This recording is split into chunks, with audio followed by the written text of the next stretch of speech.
Hi everyone, happy Thursday. Okay, so YNR is going to get really, really good. Um, but I still feel like we're in a holding pattern, but it's getting good. Today they talked about okay.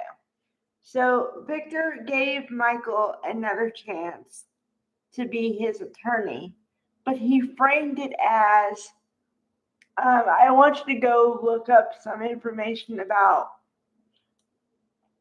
things regarding Noah because there are too many holes in the story. So he wants somebody to check out on the info.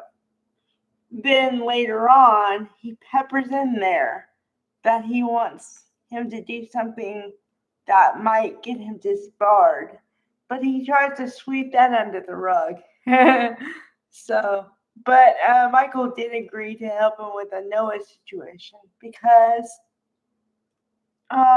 he said according to Nick, his son, right, he didn't feel comfortable with the detective's questions. So he asked Michael to check out the detective. Then it turned into, and also check out Sienna McCall, Tamara Braun, and see what the connection is because, like, everybody is on the same path here. That there's more to this story than they're just friends. I have believed that from day one. It's been in my bones. And this whole thing of she's married to someone else.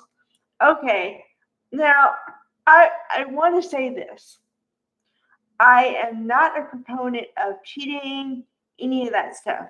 Okay, but if she did do something with Noah, it's not the first time somebody married has stepped out on their partner and done something else. Okay, it's not unheard of. Okay. Then we move on to Billy and Phyllis. Now, it's interesting because I have talked about for weeks, probably months, that both Billy and Phyllis need a win. Okay? Because every time they have a plan to do anything, it falls through, they fall on their face, it's not good, and then Billy doesn't feel adequate enough to be an abbot. So then he has the thing where he thinks he has to prove himself. So then he goes overboard and then it goes into like a tailspin. Okay, I have seen it many a time. So the irony here is that they both need each other to get something done. But then the question is, do they really trust each other to do what they need to get done? I don't really think so, but that's just me. Um, okay. Then Billy is right on the nose because he says, um, "Are you working with Victor? Did you steal the software from Kane? Yes. And are you working with Victor? Yes." The answer to both of those questions is yes, but she says no.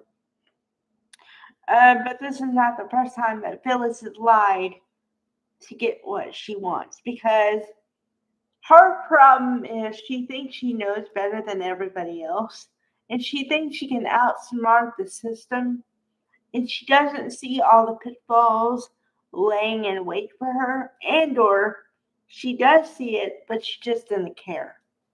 It's either one or the other. Okay.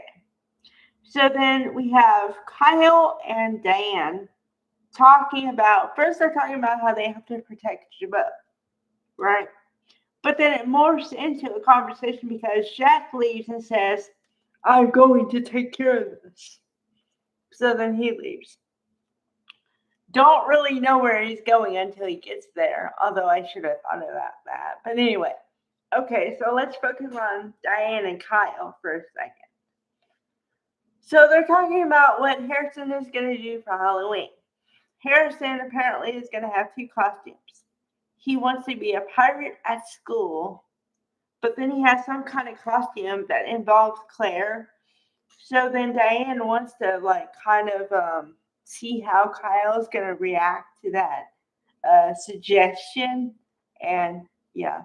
And then we have a little bit of a backstory, a little bit about how he wants them to get back together, but he feels like every time they take a step, it's like one step back, one step forward, and two steps back. So, yeah. And then, okay, I am choosing to frame this in the way that he cares about Claire.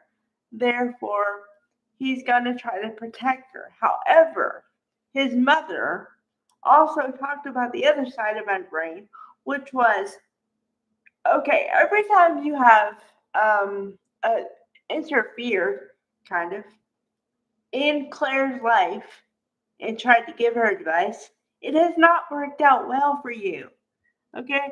So maybe you need to trust Claire enough to when, if she's talking to Holden and the red flags come up, you have to trust her enough to be able to see them and deal with the situation as they come. Now, I'm not asking for you to put Claire in danger. That's not what I'm saying.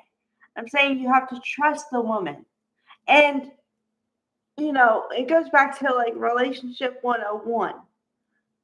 Any good relationship starts with two things: trust and communication. If you don't have trust, you don't have a damn thing. I'm sorry, that's just true.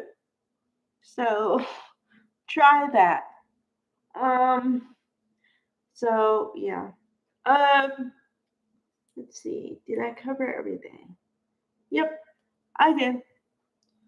And it's gonna be a doozy because, like I said, it's kind of like sitting there waiting for a car crash, and you don't want to look at it, and you know it's gonna be real bad, but you can't help but watch. That's what it feels like at this point. So, and then also, which this should be understood, but I'm just going to talk about it for a second. There is also the underlying current of Victor and Jack's feud for decades.